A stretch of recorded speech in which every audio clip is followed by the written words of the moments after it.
Oi, gente, eu vou fazer esse vídeo, vou pedir desculpas porque temos aqui em cima uma pessoa que está fazendo uma reforma no apartamento e, de certa forma, vez por outra vocês vão escutar um ruído, né? Mas eu não posso fazer nada porque é necessário esse trabalho que eu estou fazendo. Mas o que eu queria falar, o que eu vou me referir, é ao cangaço, novamente o cangaço, né? Sabemos que o Virgulino, ele foi alfabetizado e ele rapidamente aprendeu a escrever, não escrevia bem, né? Mas fazia os bilhetes e mandava para as pessoas para extorquir dinheiro, para fazer cobranças, essas coisas. Até nota promissória disse que ele fazia, digamos, seria uma nota promissória porque a pessoa se comprometia a pagar, se não pagasse, ia ver o que era bom para sócio, né? Então, mas o que eu quero recordar é o seguinte, ou lembrar, né? Se o Virgulino, ele utilizava aquela caneta pena, né, que sabemos que existia antes das canetas mesmo, existia, parecia um lápis com uma peninha que colocava na tinta, no tinteiro, e então escrevia-se cartas, fazia-se os documentos, eram feitos a pena, inclusive tem gente que fala até a pena de ouro, né? Então, se alguém conseguiu ver algum, digamos assim, alguma dessas canetas, né, que o Virgulino usava, né, e como que ele conseguia a tinta, né, para isso, porque eu recordo bem que o meu pai, os meus filhos, a minha família trabalhava exatamente escrevendo nos livros, né, escrevendo os trabalhos, digamos, que eles eram notários, a maioria da nossa família eram notários públicos, tabeliães, né, e precisavam daquele tinteiro e das canetas, e era constantemente colocando a pena dentro do tinteiro e escrevendo aqueles documentos, né? Era usado, utilizado em repartições públicas e as pessoas também, os promotores, os juízes usavam e advogados ou rábulas, né, usavam isso. Então, a pergunta é se o Virgulino, ele dispunha sempre da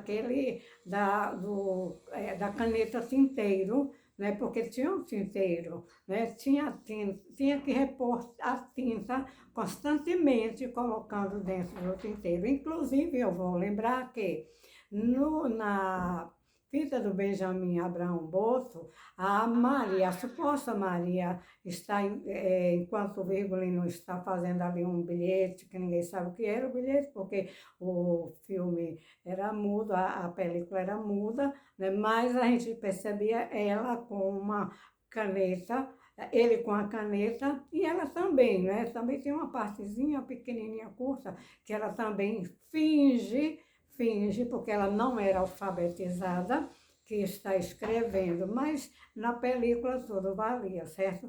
Aí eu fiquei recordando, eu digo, será que o Virgulino tinha acesso, né, a esse material? Por exemplo, o padre Cícero Romão Batista também, ele escrevia, tinha lá o gabinete dele, né?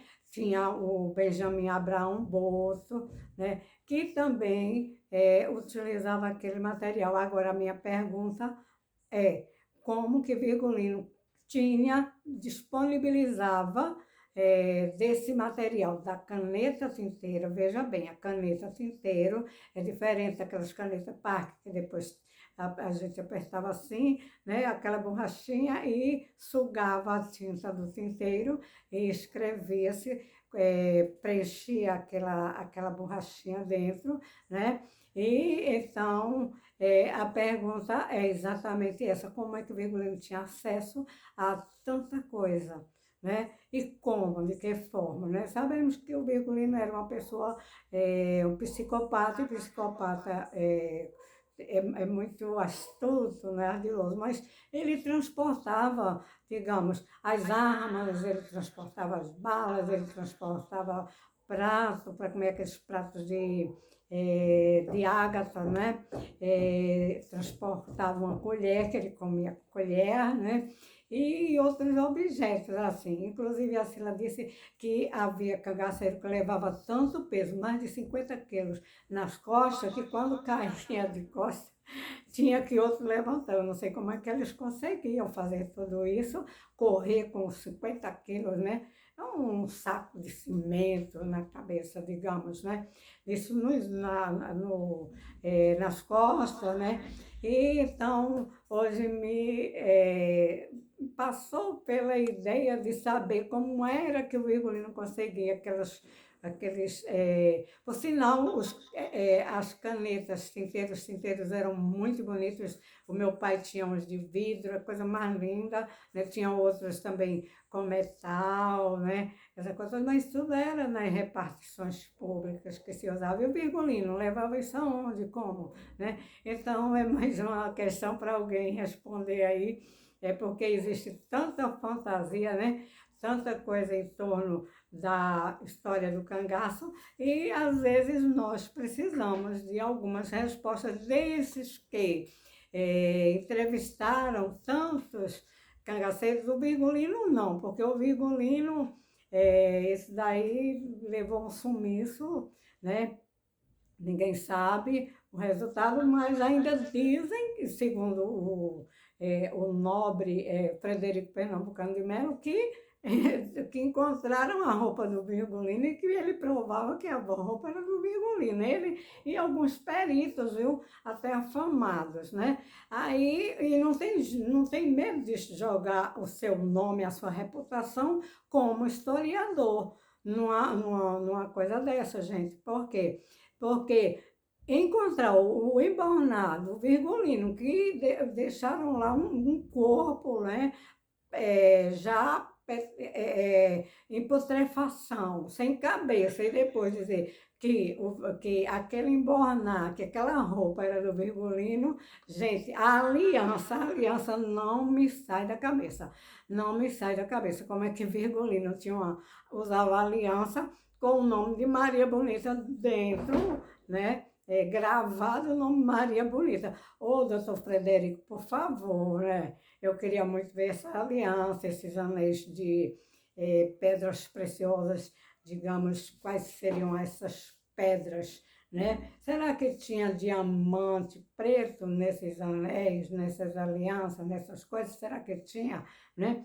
Isso é muito para um historiador sair colocando essas aberrações em seu livro e ser tido como autoridade na história do cangaço e ficar dando esses depoimentos fajutas, sem consistência e mentirosos, porque eu não acredito que o embornado Virgulino esteja no museu e que Virgulino fazia todo aquele ritual para vestir uma roupa. Se ele, na hora de transar com a mulher, ele nem tirava a roupa, ele deixava 3, 4, 5, 10 homens arrodeando para poder ter uma relação sexual com uma prostituta, com uma mulher qualquer, ou estuprar, ou então fazer curra, né? Então, essa pergunta, mas vamos voltar à caneta. Onde está a caneta? Caneta de pena, né? Vejam só, caneta de pena. Hoje a gente tem até a Bic azul, né? Para escrever, mas naquele tempo não existia não, por favor, né? Vamos então analisar a coisa dentro do aspecto, partindo do fato histórico e não fantasiar a história do cangaço, que é muito cheia de mentiras e de aberrações e coisas para vender livros. Mas nem todo mundo vai cair nessa não, viu? É lamentável.